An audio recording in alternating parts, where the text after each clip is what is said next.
Hello everyone. जैसे कि अब लास्ट 25 डेज़ बचे हैं एग्ज़ाम को जूनियर असिस्टेंट के, तो अब मैं आपको ना 4-5 मिनट में बताऊंगी कि आपको करना क्या है। ठीक है, ये वीडियो लास्ट तक देखें, आपको समझ आ जाएगा कि आपको क्या करना है। सबसे पहले देखो, परसिस्टेंस बहुत इंपॉर्टेंट होती है। कई बार लगता है हम कर सकते हैं, कई बार नहीं, तो आपको उस टाइम पे ना गिव अप नहीं करना है, उस टाइम पे अभी करना है। देखो अभी 25 दिन बचे हैं, 25 दिन में क्या ही हो जाएगा। ठीक है, अगर आप करोगे हो सकता है हो जाए, अगर नहीं करोगे तो नहीं होगा। ठीक है, देखो 10 से 12 घंटे दिन के फुल एफर्ट दो, और ये डूएबल है, हो सकता है। ठीक है, मेरे मेंस होते थे ना तो मैं देती थी, और मैं अब भी दे रही हूँ, तो इतना डूएबल है। ठीक है, 10 से 12 घंटे डूएबल है। हाँ, ये करना है, डिस्ट्रैक्ट नहीं होना है, और ना अपने उसके जो आपने बनाया हुआ है ना टाइम टेबल, या जिस तरह से आप पढ़ रहे हो उसको पढ़ना है। ठीक है, मैं बात करूँगी, देखो डू नॉट वेस्ट टाइम, और एग्ज़ाम टाइम पे ही होगा। तो ये मत सोचो कि एग्ज़ाम होगा नहीं होगा, पहले क्या होगा। अब पेपर ही रिटर्न ही होगा और 22 को ही होगा, उसको लेके चलो। ठीक है, सबसे पहले देखो, learn, revise and PYQ solve करो। अब क्या लर्न का मेरा मतलब क्या है, देखो मैथ्स और रीजनिंग करनी है। मैथ्स में देखो जो सबसे ज़्यादा क्वेश्चंस आते हैं ना, वो आते हैं परसेंटेज से, profit loss ratio, speed, distance, time और टाइम एंड वर्क से। इससे सबसे ज़्यादा क्वेश्चंस आते हैं। आपको ना जो प्रीवियस इस पेपर में क्वेश्चन आए ना, वो ज़रूर सॉल्व करके जाना है। और देखो नंबर सिस्टम और एवरेज पे ना, मतलब मैं इतना इस पर ध्यान नहीं दे रही, क्योंकि ना इस पर कम क्वेश्चन आते हैं, और अगर आएगा भी तो एक ही क्वेश्चन आएगा। बाकी ये टॉपिक पे आपको क्वेश्चंस आएंगे ही आएंगे। ठीक है, ये अच्छे से करने हैं, और इनको ना बार बार रिवाइज करना है। एक पेज लो, उस पर अपने फॉर्मूलाज लिखो, प्रीवियस इस पेपर लो, देखो कैसे उसको किया गया है, तो वो सॉल्व करो। ठीक है, मैथ्स का यही करना है। अब देखो जितना टाइम है ना, उसको अपना फुल यूटिलाइज करना है, उस टाइम को मैथ्स के लिए ये करना है। रीजनिंग का मैंने आपको पहले ही बताया, प्रीवियस इस पेपर लो, दिन के आधा घंटा दो, और उन रीजनिंग सॉल्व करो। रीजनिंग के लिए बस इतना ही है, कुछ कोई और रूल नहीं है, रीजनिंग ऐसे ही सॉल्व करनी है।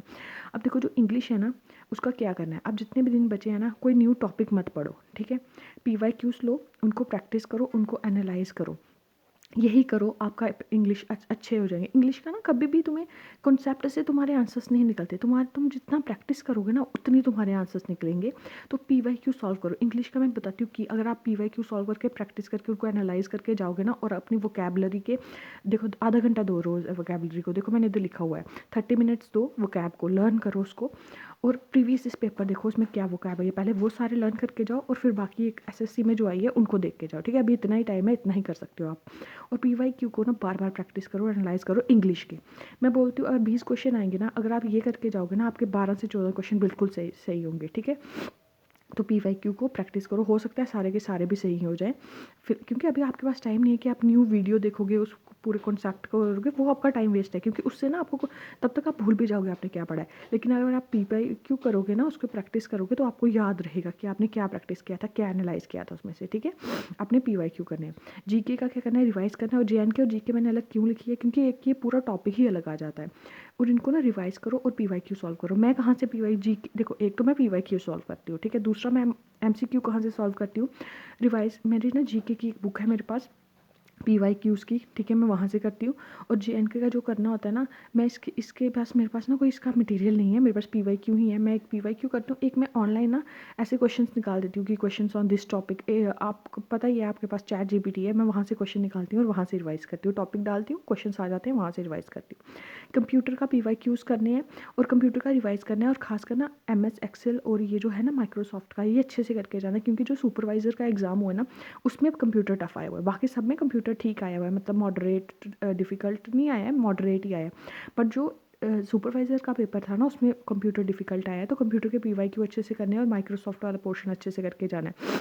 देखो करंट अभी एक इतना इतना टाइम नहीं बचा कि आप करंट पूरा पढ़ सको, और करंट के ना 3 से 4 क्वेश्चन आएंगे। देखो करंट के आपको 3 से 4 क्वेश्चन आएंगे, और उन 3 से 4 भी नहीं, मुझे लग रहा है 2 से 3 ही आएंगे, इससे ज़्यादा जो करंट के क्वेश्चन नहीं आएंगे। और ये ऐसा आता है ना, कई बार होता है कि सबको आ जाता है, और कई बार होता है किसी को नहीं आता। तो इसके लिए आपने क्या करना है, सिर्फ एक सोर्स यूज़ करना है।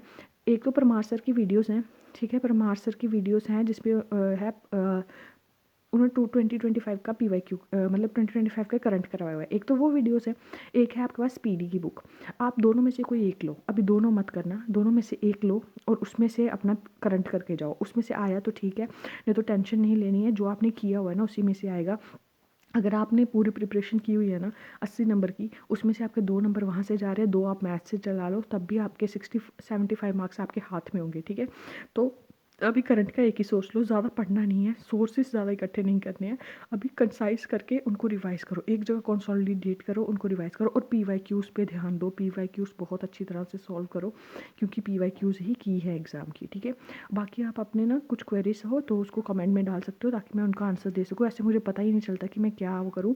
और जो अब जब मेरे ना थाउजेंड्स के पार सब्सक्राइबर हो जाएंगे ना, तब मैं अपने अपने बारे में बताऊंगी पूरा, ठीक है, वीडियो बना के। फ़िलहाल आप ये सब करें और अपने अच्छे से प्रिपरेशन करें, हो जाएगा, सबका हो जाता है, ठीक है।